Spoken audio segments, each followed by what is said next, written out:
Nebeidzamie auto straumē nereti aizmirstam par drošu braukšanu, un, lai gan vairums autovadītājus samierinās, ka par pārkāpumu tiek sastādīts administratīvais protokols, šogad valsts policija aizturējusi jau 5 autovadītājus kukuļdevējus, no tiem 3 Zemgalē. Viens bijis Aizkraukas pusē, konkrēti autovadītājs, kas brauca reibumā, mēģināja piedāvāt policistiem sākumā 4000 eiro, tad jau piedāvāja 5000 eiro, pēc kā tika aizturēts.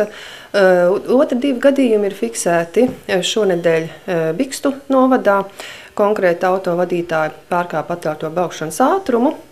Vienā gadījumā bija devis 10 eiro un otrā 60 eiro. Lai gan likums paredz, ka par šādu pārkāpumu var tikt piemērota brīvības atņemšana uz laiku līdz 5 gadiem, piespiedu darbs vai naudas sods, doma par to, ka ceļu policisti ir uzpērkami, joprojām valda daudz autovadītāju galvās. Valsts policijas statistika liecina, ka pagājušā gadā aizturēti gandrīz 200 kukuļdevēji, no tiem 97 Zemgales reģionā. Visbiežāk 26 reizes atpirkties no policistiem mēģinājuši autovadītāji Dobeles novadā, kam seko Jelgavas un Bauskas novads. Jā, viņi droši vien domā, ka viņi varēs apiet kaut kādus sodus un ka tas būs izdevīgāk viņiem vai kā, nedomājot par drošību un vispārējo.